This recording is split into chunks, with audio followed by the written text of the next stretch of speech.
How you doing, everybody? Hello. Welcome to today's show. And yesterday was non-tender day. Not tender like a juicy ribeye steak, tendering a contract. In case you don't know what that means, here is the definition. To tender a contract to a player is to agree to give a contract for the upcoming season to a player who is under club control. Players on the 40-man roster with fewer than 6 years of Major League service time must be tendered contracts, or they will be considered non-tendered and immediately made eligible for free agency. So we had a lot of guys here that got non-tendered, but these are the guys that I find to be most intriguing. Now, Jordan Romano, this guy has been one of the better relievers in baseball for the last couple of years. I mean, go back to the 2022-2023 seasons he had. He had a 1.5 F-WAR in 22, 1.2 in 23. This is a guy that racks up a good amount of strikeouts. He had 36 saves in both 22 and 23. But this year, everything just came crashing down. He was having elbow problems.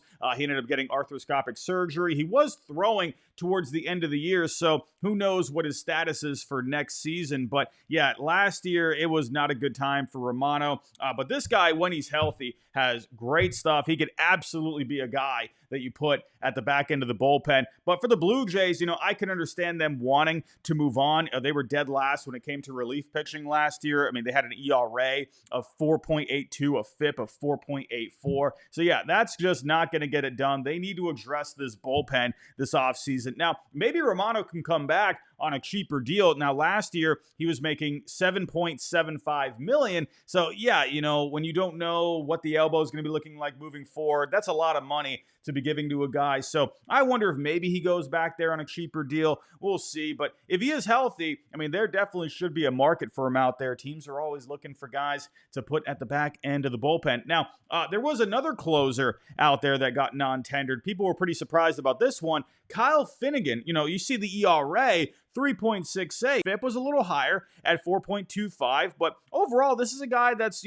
given pretty decent production out of the bullpen for the Nationals. He had 38 saves last year, followed that up with 28 back in 2023. This guy's been pretty solid. But when you take a look deeper at the numbers with Kyle Finnegan, I wondered if this is a guy that was on his way to having a pretty down season in 2025. Now, if you take a look at the fastball, Kyle Finnegan for good velocity, but his fastball last year was very hittable, had a -1 run value. Batters are hitting 286 against it with a 429 slugging. Another thing with Finnegan is he has been prone to the home run ball. He had almost 1.5 home runs per 9 back in 23. He brought them down a little bit this past season, but still a little high at right around 1.3. And then one more thing to take a look at with Finnegan is he gives up a lot of exit velocity. He was in the first percentile last year. So sure, good velocity on the fastball, but a hittable pitch, so in the end, Kyle Finnegan, I'm not surprised that the Nationals moved on. They're looking to go into a competitive window. He made $5 million, right around $5 million last year. So he was probably due for a pay raise. So the Nationals thought, you know what?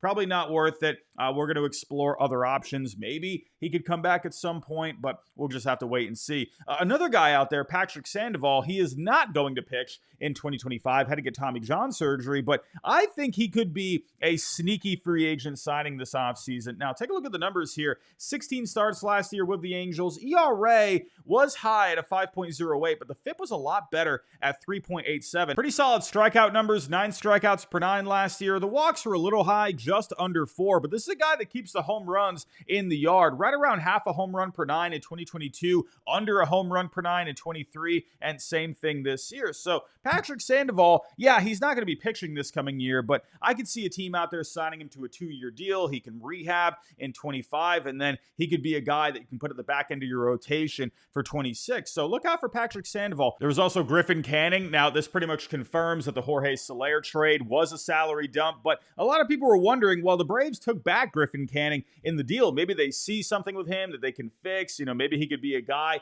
possibly at the back end of the rotation, maybe a long reliever. But no, this pretty much confirms the Angels were just looking to clear a roster spot. So Griffin Canning, maybe he can latch on somewhere. This is a guy that could eat some innings. So I wouldn't be surprised to see him, even get some, like a minor league deal somewhere. We'll see. He just hasn't had great results. Moving on to another guy, Cal Quantrill. Now, I saw a lot of people on Twitter land yesterday, oh, the Rockies, terrible franchise. Why would they get rid of, Cal Quantrill? Well, when you look at the numbers, 29 starts, ERA just at a 5, FIP over a 5 at a 5.32. Cal Quantrill, this is a guy, kind of like Griffin Canning. He can give you some innings, but he's not going to give you great results. He had a 0.5 F4 last year. That's worth right around $4 million. Last year, he made $6.5 million. So he's not really worth the money you're paying him. So not surprised at all to see him get non-tendered. Now, I saw a lot of people wondering, well, why would they non-tender Brendan Rodgers? Brendan Rodgers, I think, is an okay guy, but I think he's more of a bench player at this point. Now, with Brendan Rodgers, he's got a little bit of pop, 13 homers, a 407 slugging. He's got a little something there. Defensively, though, we saw the numbers come back down this year. I don't know. Brendan Rodgers at this point, he was a high draft pick back in 2015. I think they've had, long enough to see, what they have in Brendan Rodgers at this point. I think you could have brought him back as a guy, maybe on your bench, but when you got a guy like Adale Amador, who did have a pretty down year in the minor leagues, but he was very good back in 2023, there is upside with Adale Amador, so I think they want to give him a chance at this point. So, honestly, when it comes to Cal Quantrill, Brendan Rodgers, I could see the argument for maybe keeping these guys, but in the end, I think they're looking to see what other options that they have, especially in their minor league system. There was also Josh Rojas. I was a little surprised at this at first because he had some pretty decent numbers last year. Remember, he got off to a hot start with the Mariners last year, had a good first month, but then he cooled down the rest of the way. He has some versatility, so I thought, oh, well, maybe this could be a guy they have on their bench. He can play third, he can play second, he can move around, he can even play some outfield too. So, but when you really think about it with the Mariners, they already got someone like Dylan Moore there. He has a good amount of versatility, also has speed.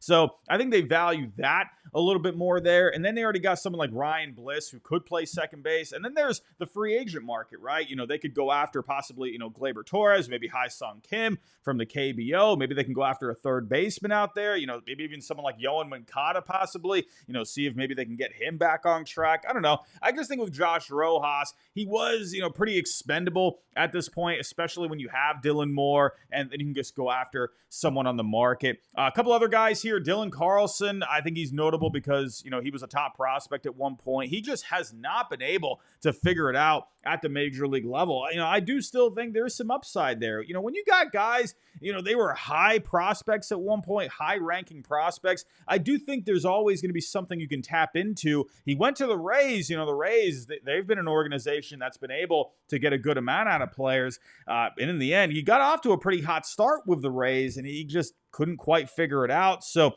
I wouldn't be surprised at all to see him get a minor league deal. There were other teams interested in him at the deadline. We'll see if he'll latch on somewhere. I think he will. There was also Austin Hayes. He was brought into the Phillies at the deadline with that trade with the Orioles. This is a guy, he's going to give you good production against left-handed pitching. But, for the Phillies at this point, they're trying to retool here. They're trying to get a bit of a refresh on this team. You already got a platoon, with Brandon Marsh, Johan Rojas. I just think Austin Hayes, it wasn't really necessary to have him on the team at this point. And with the Phillies, they're going to be looking to try to add something for the outfield this offseason. They have a meeting with Juan Soto coming up. Hey, never count out Dave Dombrowski when it comes to getting a big deal done. Who knows? Maybe the Phillies can shock everyone and land Juan Soto. There were, some pretty interesting guys non-tendered, but I think for all of them, there was a case to not give them a contract for 2025. Moving on to a couple of pictures on the free agent market in the news as of late. We got Walker Buehler and Jack Flaherty. And I think this story here is very interesting. The Sacramento A's, my goodness, that just hurts my brain thinking about it. But the A's have shown interest in Walker Buehler. He's also been connected with the Yankees as of late, along with the Atlanta Braves. Now, I find the A's very interesting here. I think they have a decent amount of talent in this lineup. You got a good young core of players here. You got Lawrence Butler, Jacob Wilson, Zach Geloff, Shea Langeliers, Tyler Soderstrom as well, J.J. Bleday, led by Brent Rooker, who had an amazing season last year. And I do wonder if he ends up getting moved this offseason, but I wouldn't be surprised at all to see him stay with the A's, obviously because he's very good and he has 3 more seasons of club control. So when you look at this lineup, I think there's potential there, but they need to add some pitching. I mean, JP Sears, sure, he can eat some innings, but you need something else in this rotation. Now, Walker Buehler, he obviously just won a World Series, so a lot of people out there, might be thinking, oh, Robbie, he just won a World Series. Why the heck would he want to go to the Oakland or the Sacramento A's or whatever? Why would he want to go there? Well, when you take a look at the year that he had last year, coming back from Tommy John, so he's probably shaking off some rust, but the numbers really weren't that great. Sure, he stepped up in the postseason, but, he's got to figure it out for 25, 16 starts, ERA, and the FIP in the 5s. So he definitely has some things to work on here. Who knows? Maybe with the A's, maybe they throw some money at him. Obviously, they are a small market team here.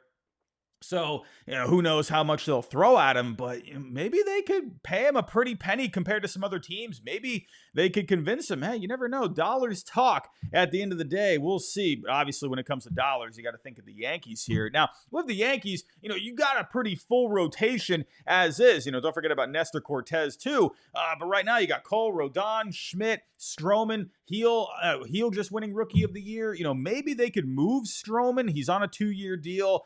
Has an option for 2026 as well. So, maybe they could somehow move him and then Buehler can go here.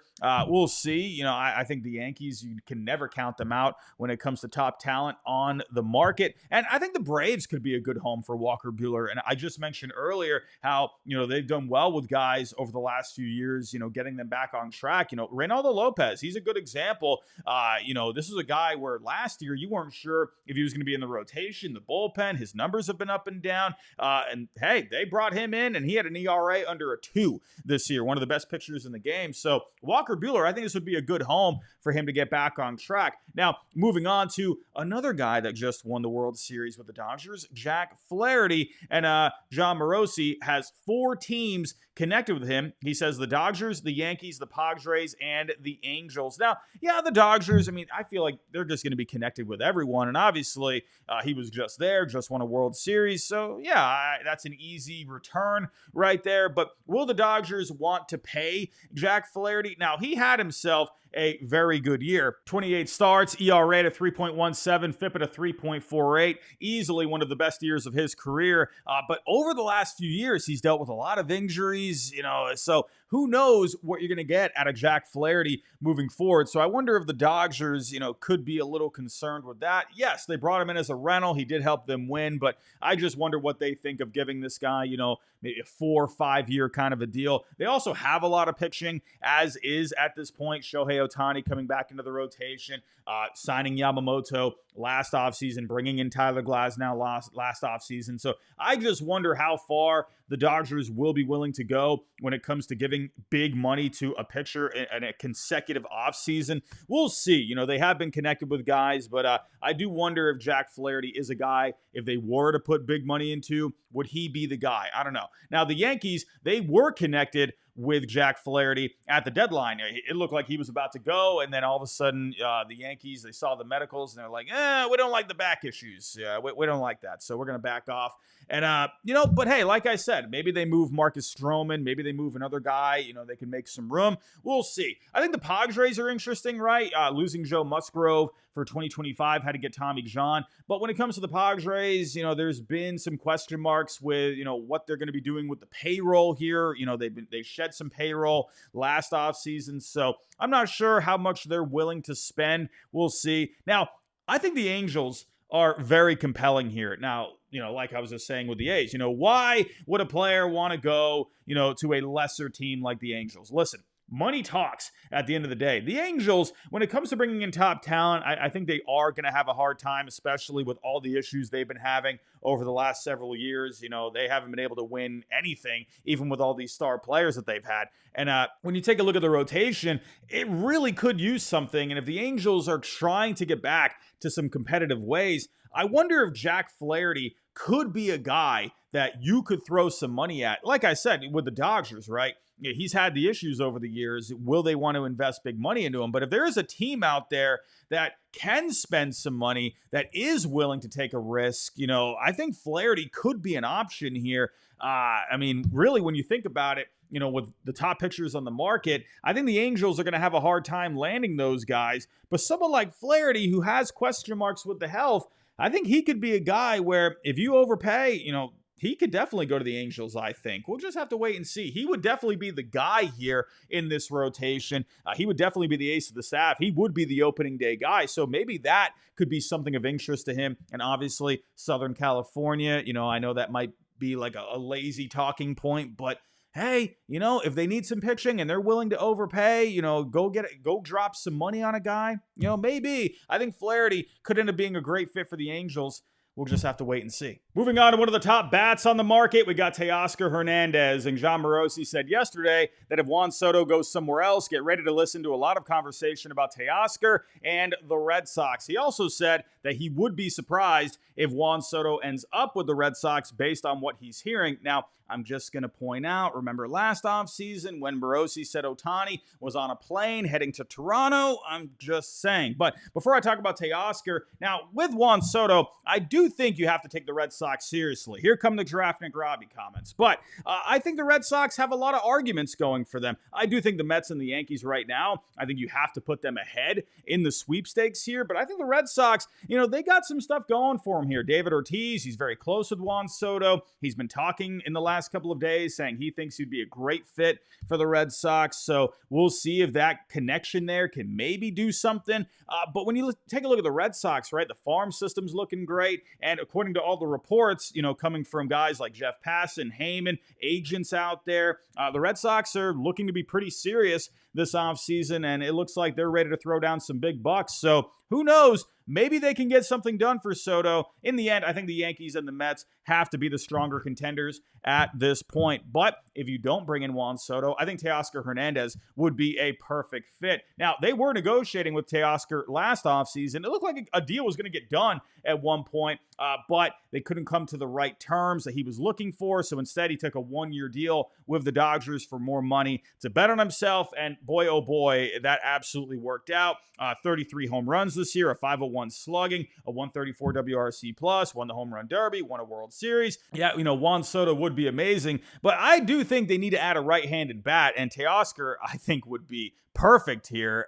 He's always hit well at Fenway Park. He's said that he loves hitting at Fenway Park. So I don't know. I think Teoscar, I think there's more of a chance Teoscar ends up with the Red Sox than Juan Soto, but look out for this. I think Teoscar would be perfect with the Red Sox. Let's wrap things up with a big trade that went down yesterday between the Royals and the Reds. Jonathan India, along with Joey Weimer, heading to the Royals, and Brady Singer heading back to the Reds. I like this trade a lot. I think it's a pretty even trade.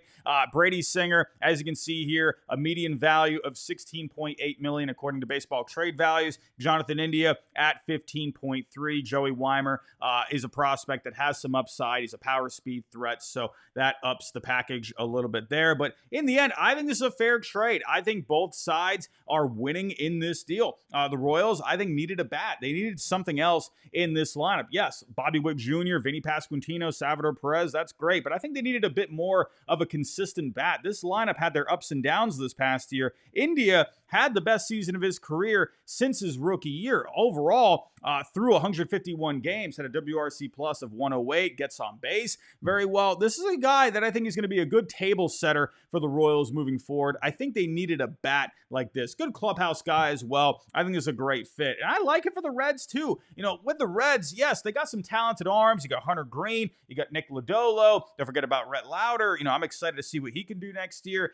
But when you take a look, Andrew Abbott, the advanced metrics didn't look all that great this past year. Nick Martinez, I do like Nick Martinez, but he has some flexibility. He can go to the bullpen. He can be in the rotation, whatever it may be. But I feel like they needed a little bit more stability there. Nick Lodolo, I love the upside of him, but he had his ups and downs, working back from injury this past year. And we take a look at the Reds last year when it came to FIP, they were 23rd overall with a 4.41. I like Brady Singer a lot. He took a big step forward this year with the Royals. Overall, 32 starts, ERA at a 3.71, FIP at a 3.93. This is a guy that's, he's going to eat innings for you. He's going to give you some stability. I like it overall. I think this is a good trade for both sides. But everyone, let me know your thoughts down below in the comments on all of the stories that we talked about today. But everyone, that's all I got for right now. If you can on the way out, hit that like button for me, subscribe if you're new, and I'll talk to you next time.